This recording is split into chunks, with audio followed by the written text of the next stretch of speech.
نحمده ونصلي على رسوله الكريم أما بعد أعوذ بالله من الشيطان الرجيم بسم الله الرحمن الرحيم إن الصلاة تنهى عن الفحشاء والمنكر صدق الله العظيم. محترم سامعین نظام اور حضور ساتھیوں، آج کے اس تقابلی پروگرام میں میرا عنوان ہے نماز کی فضیلت. جب سر میں ہوائے طاعت کی سرسبز شجر امید دیکھتے، جب سرسیاں چلنے لگی، اس پیڑ نے پھلنا چھوڑ دیا. اللہ کی راہ اب بھی کوئی آثار و شاہد قائم ہے. اللہ کے بندوں نے اب پر اسلام چلنا چھوڑ دیا.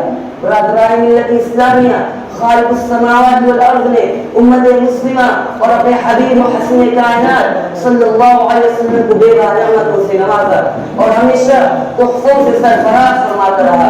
ان نعمتوں میں سے ایک اعلیٰ ورفع تحفہ نماز کا تحفہ ہے. اس متبرک تحفہ کی فضیلت روزے روشن کی طرح آیا ہے.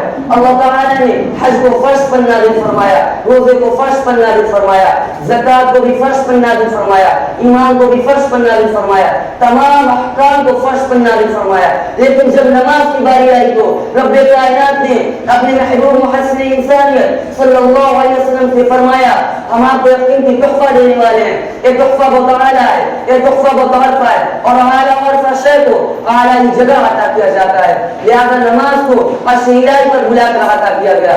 عزیزان گرامی، کوئی متقی نماز کے بغیر متقی نہیں ہو سکتا، کوئی ولی نماز کے بغیر ولی نہیں ہو سکتا. حضور صلی اللہ علیہ وسلم نے بھی نماز ادا کی، صحابہ اکرام نے بھی نماز کی پابندی کی، تابعین نے بھی نماز پر دعوت کی، تبع تابعین نے بھی ترک نماز نہیں کی، ائمہ مجتہدین نے بھی نماز کو پکڑے رکھا، اولیاء اکرام نے بھی نماز کو اختیار کیا.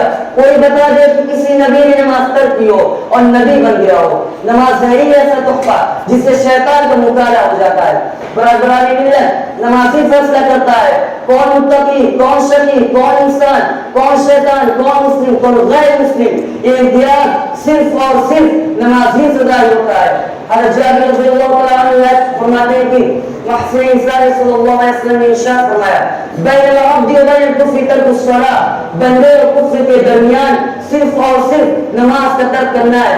رواه ترمذی حدیث نمبر 2619. ایک اور حدیث میں صلی اللہ علیہ وسلم ارشاد فرماتے ہیں، من ترک الصلاۃ متعمدا فقد کفر، جس نے جان بوجھ کر نماز کو ترک کیا گویا کہ اس نے کفر کیا. ایک اور حدیث میں صلی اللہ علیہ وسلم ارشاد فرماتے ہیں، قرۃ عینی فی الصلاۃ، نماز میری آنکھوں کی ٹھنڈک ہے. رواه النسائی حدیث نمبر 3940. ان تمام حدیث کی روشنی میں نماز کی اہمیت اظہر من الشمس ہے. میں ایک شعر کہہ کر اپنی جگہ لینا چاہتا ہوں. وہ ایک سجدہ جسے تم گرا سمجھتا ہے، وہ ایک سجدہ جسے تم گرا سمجھتا ہے، ہزار سجدوں سے دیتا ہے آدمی کو نجات. اللہ تعالیٰ سے دعا کرے کہ ہم سب کو نماز کے اہتمام کرنے کی توفیق عطا فرمائے. آمین و علیہ السلام.